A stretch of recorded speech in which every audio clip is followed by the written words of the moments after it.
Assalamualaikum warahmatullahi wabarakatuh.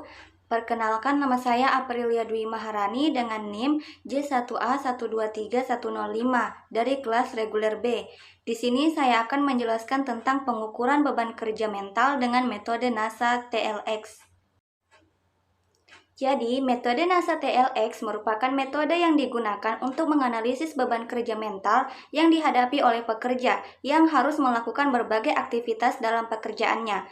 Metode ini dikembangkan oleh Sandra G. Hart dari NASA Ames Research Center dan Lowell E. Stephen dari St. John's State University pada tahun 1981 berdasarkan munculnya kebutuhan pengukuran subjektif yang terdiri dari skala 9 faktor, yaitu kesulitan tugas, tekanan waktu, jenis aktivitas, usaha fisik, usaha mental, performansi, frustasi, stres, dan kelelahan.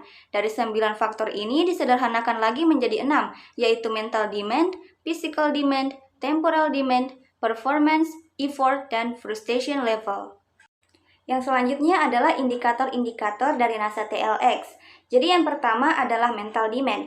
Mental demand itu merupakan ukuran seberapa besar aktivitas mental yang harus dikeluarkan untuk menyelesaikan pekerjaan. Contohnya seperti mengingat, berpikir, memutuskan sesuatu, menghitung, dan lain sebagainya. Yang kedua adalah physical demand, yaitu seberapa besar aktivitas fisik yang diperlukan untuk menyelesaikan pekerjaan. Contohnya seperti mendorong, menarik, memotong, memutar, mengontrol, menjalankan, dan lain sebagainya.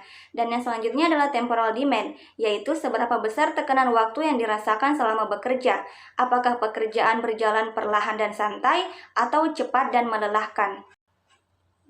Next adalah on performance, yaitu seberapa besar keberhasilan yang dibutuhkan untuk mencapai target pekerjaan. Seberapa puaskah Anda dengan performansi Anda dalam mencapai target tersebut. Yang selanjutnya adalah effort, yaitu seberapa besar usaha secara mental dan fisik yang dikeluarkan untuk mencapai level performansi Anda. Kemudian yang terakhir adalah frustration, yaitu seberapa besar rasa tidak aman, putus asa, tersinggung, stres, dan terganggu dibanding dengan perasaan aman, puas, cocok, nyaman, dan kepuasan diri yang dirasakan selama mengerjakan pekerjaan tersebut. Bisa dilihat di sini, saya mengambil satu orang responden yang berprofesi sebagai seorang pegawai apotik dengan usia 32 tahun. Untuk mengetahui seberapa besar beban kerja mental yang dialami oleh responden saya, awalnya saya melakukan pembobotan, yaitu saya mengelompokkan ada berapa banyak indikator dari NASA TLX yang dipilih oleh responden saya. Misalnya seperti pada gambar di bawah ini, responden saya memilih indikator mental demand sebanyak 2, physical demand 0, kemudian temporal demand sebanyak 2, kemudian performance sebanyak 5, kemudian effort sebanyak 3, dan frustration sebanyak 3. Kemudian saya jumlahkan dan hasilnya adalah 15, atau totalnya adalah 15. Langkah selanjutnya yang saya lakukan adalah pemberian rating. Jadi bisa dilihat pada gambar di bawah ini, responden saya memberikan rating untuk mental demand sebanyak 80, kemudian physical demand sebanyak 40, temporal demand sebanyak 90, on performance sebanyak 100, kemudian effort sebanyak 80, dan frustration sebanyak 90. Selanjutnya saya melakukan pemberian nilai produk dengan menggunakan rumus bobot dikali rating.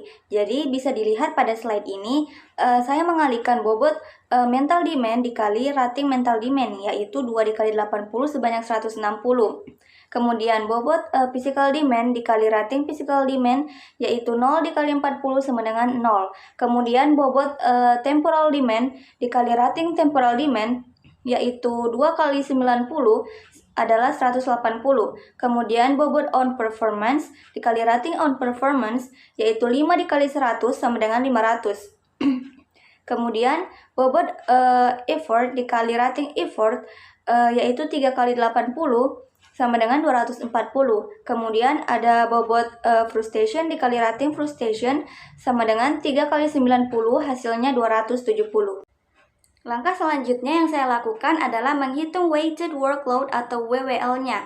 Jadi seperti yang bisa dilihat pada tabel di bawah ini, jadi saya menjumlahkan keseluruhan nilai dari mental demand yang berjumlah 160 ditambah physical demand yang berjumlah 0, kemudian ditambah temporal demand yang berjumlah 180, kemudian ditambah on performance yang berjumlah 500, kemudian ditambah effort yang berjumlah 240, kemudian ditambah frustration yang berjumlah 270 hingga total akhirnya adalah 1350. Kemudian selanjutnya adalah menghitung nilai rata-rata dari weighted workload atau WWL. Dan di sini saya membagi 1350 per 15 dan saya mendapatkan hasilnya yaitu sebanyak 90. Jadi setelah menghitung nilai dari rata-rata weighted workload atau WWL, saya mendapatkan nilai sebesar 90. Nah, bisa dilihat pada tabel di bawah ini, di situ ada golongan beban kerja dan juga beserta nilainya. Bila nilainya berskor 0 hingga 9, maka bisa dikategorikan rendah.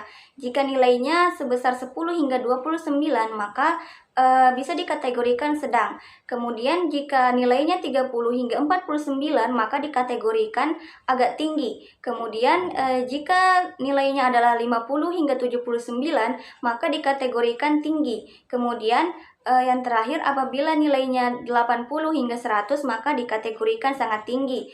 Nah, di sini responden saya sendiri itu mendapatkan nilai rata-rata yaitu 90.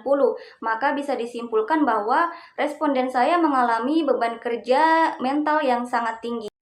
Baik, sekian pemaparan materi pengukuran beban kerja mental melalui metode NASA TLX dari saya. Apabila ada kurang atau kesalahan dalam pemaparan materi, saya mohon maaf. Saya akhiri, wabillahi taufiq wal hidayah. Wassalamualaikum warahmatullahi wabarakatuh.